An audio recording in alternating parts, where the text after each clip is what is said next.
Big Boss season 9 ரொம்ப பரபரப்பாக நடந்துக்கிட்டு இருக்கு. நேற்று சம்பவம் தான் வேற லெவல். எல்லாருமே எதிர்பார்த்துக்கிட்டே காத்திருந்தாங்க. அந்த விஷயம் இப்போ வந்து நடந்திருக்கு அப்படின்னு நினைக்கும் போது ரொம்ப சந்தோஷமான விஷயம். அதாவது இந்த விஜய் சேதுபதி வந்து சாண்ட்ராவுக்கு நிறைய சப்போர்ட் பண்ணுறாரு அப்படி இப்படின்லாம் பேசியிருந்தாங்க. அதாவது பிரஜின் வந்து விஜய் சேதுபதியோட ஃப்ரெண்டுனால சப்போர்ட் பண்ணி தான் பேசுறாரு அப்படின்லாம் சொல்லியிருந்தாரு. அதாவது போன வாரம், அதாவது அன்னைக்கு எதிராக பேசின விஜய் சேதுபதி வந்து சாண்ட்ராவை ஒன்றுமே சொல்லலை. ஏன் சொல்லல? பிரஜின் நண்பன் அப்படிங்கிறனால, நண்பனோட மனைவி அப்படிங்கிறனால எதுவுமே சொல்லலையா அப்படின்னு பலதரப்பட்ட விமர்சனங்கள் இருந்துகிட்டே இருந்துச்சு விஜய் சேதுபதி மேல. சரி, ஓகே, இப்போ போன வாரம் நடந்த விஷயங்கள்லாம் சாண்ட்ராவை கட்டாயம் விஜய் சேதுபதி பேசியே ஆகணும், திட்டியே ஆகணும் அப்படின்னு பல பேர் எதிர்பார்த்தாங்க. அந்த விஷயம் நேற்றைய தினம் நடந்திருந்தது. கணவர் மனைவி 2 பேருமே வெளுத்து வாங்கியிருந்தாரு. திவ்யாவையும் விட்டு வைக்கல. பல விஷயங்கள் பலவாறு பேசியிருந்தாரு. இப்போ சமூக வலைதளங்களில் விஜய் சேதுபதி மீது ஒரு நம்பிக்கை வந்திருக்கு. ஏன்னா அது நடக்கணுங்க அப்படின்னு நிறைய பேர் எதிர்பார்த்தாங்க. அது நடந்திருந்தது. ரொம்ப ரொம்ப சந்தோஷமா இருந்தது. சரி, ஓகே, நேற்று பார்த்த பிக் பாஸ் சீசன் 9 வந்து வேற லெவல் தரமான சம்பவத்தை விஜய் சேதுபதி பண்ணிட்டு போயிருந்தாரு. சில கமெண்ட்ஸ்லாம் நாங்கள் எடுத்திருந்தோம். ஓகே, அந்த கமெண்ட்டை தான் நம்ம ரியாக்ட் பண்ண போகிறோம். என்னென்ன கமெண்ட், அதாவது அந்த பிக் பாஸ் சீசனுக்கு பிறகு எத்தனை பேர் என்ன மாதிரிலாம் கமெண்ட் பண்ணியிருக்காங்க அப்படின்னு சில விஷயங்கள் எடுத்தோம். அதில் ஒவ்வொரு கமெண்ட் என்ன மாதிரி இருக்குது அப்படின்னு சொல்லி பார்ப்போம். முதல்ல ஒரு விஷயம் சொல்லுவாங்க. ஒருத்தர் சொல்லியிருக்காரு, தவளை தன்வாயால் கெடும் அப்படிங்கிற மாதிரி பாரு வாயை வச்சுக்கிட்டு சும்மா இல்லாமல் தானா வண்டியில் ஏறி சிக்கி சின்ன பின்னம் ஆகிடுச்சு அப்படின்னு சொல்லியிருக்காரு. உண்மைதான். இல்லை, எது கேட்குறோமோ அதை சொல்லாமல் சம்மந்தமே இல்லாமல் எதையோ சொல்லி சும்மா பிரச்சனையில் மாட்டிக்கும். அதுவும் விஜய் சேதுபதியும் சும்மா விற்க மாட்டார். ஏதாவது சொல்லியிருப்பாரு, நீங்கள் எல்லாமே தெரியாமல் பண்ணல, தெரிஞ்சு தான் பண்ணுறீங்க, உங்களை பற்றி இங்கே இருக்க எல்லாருக்குமே தெரியும் அப்படிங்கிற மாதிரி பல விஷயங்கள் பேசியிருப்பாங்க. உண்மையே பாரு வந்து வாயை வச்சுக்கிட்டு பேசாமல் இருக்குது ரொம்ப ரொம்ப நல்லது போல தான் எனக்கு தோணுது. அப்படி ஒருத்தர் இங்கே கமெண்ட் பண்ணியிருக்காரு.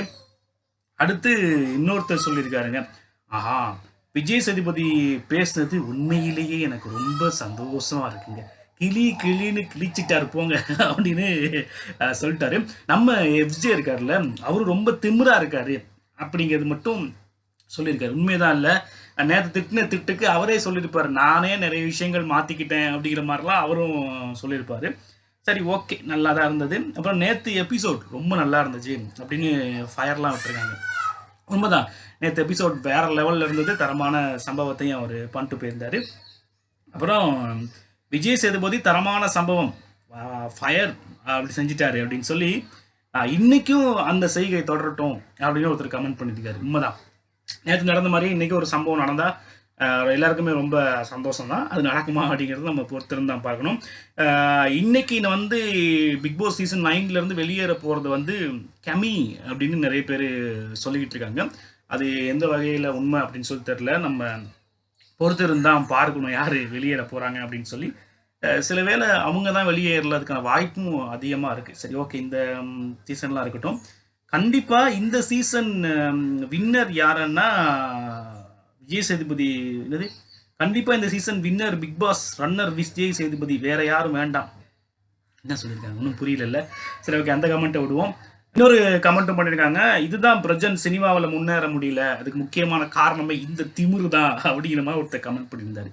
உண்மையிலேயே எனக்கு அதெல்லாம் தெரில. ஆனால் நேற்று வந்து விஜய் சேதுபதி வந்து சில விஷயங்கள் அவன்கிட்ட கேட்கும்போது இவர் வந்து ஒரு ஒரு வித்தியாசமாக ரியாக்ட் பண்ணியிருப்பார். ரொம்ப திம்புராக ரியாக்ட் பண்ணியிருப்பார். ஒரு விஜய் சேதுபதியை மதிக்காத மாதிரியே ஒரு ரியாக்ட் பண்ணியிருப்பார். அது நிறைய பேருக்கு உண்மையிலே பிடிக்கவே இல்லை. ஏன் அப்படி பண்ணுறாரு அப்படின்னு சொல்லி தெரில. அதாவது நல்லா வளர்க்கப்பட்ட ஒரு மகன், நல்லா வளர்க்கப்பட்ட நல்ல ஒரு கணவர், நல்ல ஒரு மனிதன் அப்படின்லாம் சொல்லி பேசினவர் சக மனிதனை ஒழுங்காக மதிக்க கூட தெரிலையே அப்படிங்கிற ஃபீல் எல்லாருக்குமே இருந்துச்சு. சரி, ஓகே, இது எப்படின்னு தெரில. அவர் அப்படி இருந்தார், அது நிறைய பேர் சொல்லியிருந்தாங்க. அது வெறும் கமெண்ட் பண்ணியிருக்காரு. நான் வந்து நேற்று தான் பிக் பாஸ் பார்த்தேன். செம்ம, புருஷனுக்கும் பொண்டாட்டிக்கும் செம்ம அப்படின்னு சொல்லி செம்மையாக செஞ்சுருந்தாரு விஜய் சேதுபதி அப்படின்னு ஒருத்தர் கமெண்ட் சொல்லியிருக்காரு.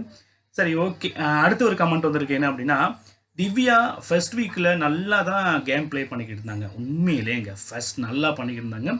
இந்த சூனிய கிழவி சாண்ட்ரா இடையில புகுந்து அவங்கள நாசம் பண்ணிடுச்சு, இப்போ அனுபவிக்குது. அடடா, அதை வந்து விஜய் சேதுபதியும் சொல்லியிருந்தாரு. அது நல்லா பண்ணிக்கிட்டு இருந்தீங்க. ஆனால் இப்போ நீங்கள் வந்து இந்த டீம் சேர போகிறனால பல பிரச்சனைகள் உங்களுக்கு வர்றது கொஞ்சம் கவனமாக இருங்க அப்படின்னு சொல்லியிருந்தாரு. அதையும் இந்த கமெண்ட்டில் ஒருத்தர் சரியாக சொல்லியிருக்காரு. மறுபக்கம் இன்னொருத்தர் கமெண்ட் அடிச்சிருக்காரு. பிக் பாஸ் பிரஜன் விஜய் சேதுபதி சண்டை எனக்கு என்னமோ அது ஒரு ஸ்கிரிப்ட் மாதிரியே தோணுது அப்படின்னு ஒருத்தர் சொல்லியிருக்காரு. அதாவது டிஆர்பிக்காக இதெல்லாம் பண்ணுறாங்க அப்படின்னு ஒருத்தர் கமெண்ட் பண்ணியிருக்காரு. அதாவது இந்த மாதிரி கமெண்ட் வர்றது ஒரு சகஜமான விஷயம் தான் இல்லை. அடுத்து ஒருத்தர் சொல்லியிருக்காரு, விஜய் சேதுபதி அவர்களுக்கு ஒரு மரியாதையும் கொடுப்பதில்லை அப்படிங்கிற விஷயம். ஆமாம், நம்மளும் அது முன்னாடியே பேசியிருந்தோம். இப்போ கமலஹாசன்லாம் முன்ன பிக் பாஸ் செய்யும்போது ஒரு தனி மரியாதை அவருக்கு இருந்துகிட்டே இருக்கும். ஆனால் இப்போ இருக்க உண்மையில் ஒரு மரியாதை இல்லாத மாதிரியே ஒரு ஃபீல் எனக்கு இருக்கு. அதை ஒருத்தர் கமெண்ட்லையும் சொல்லியிருக்காரு. நல்ல விஷயம் தான் இல்லை. சரி, ஓகே, இதுதான் முக்கியமான கமெண்ட் நிறைய. நம்ம யூடியூப் சேனலில் இந்த மாதிரி நிறைய வீடியோஸ்லாம் வரும். உங்களுக்கும் பிடிச்சிருந்துச்சுன்னா உங்களுடைய கமெண்ட்டையும் நான் வந்து தொடர்ந்து நம்ம யூடியூப் சேனலில் வீடியோவாக போட தயாராக இருக்கேன். பிக் பாஸ் சம்மந்தமாக நிறைய விஷயங்கள் உங்களுக்கு வேணும் பார்க்கணும் அப்படின்னு சொல்லி ஆசைப்பட்டீங்கன்னா மறக்காமல் நம்ம யூடியூப் சேனலில் சப்ஸ்கிரைப் பண்ணி வைங்க. தொடர்ந்து நிறைய வீடியோஸ் உங்களுக்காக வந்துகிட்டே இருக்கும். இன்றைக்கி பிக் பாஸ் சீசன் 9 என்ன நடக்குது அப்படிங்கிறத பொறுத்திருந்து பார்த்து இன்னொரு வீடியோவில் உங்களுக்கு நான் சொல்கிறேன். வணக்கம்.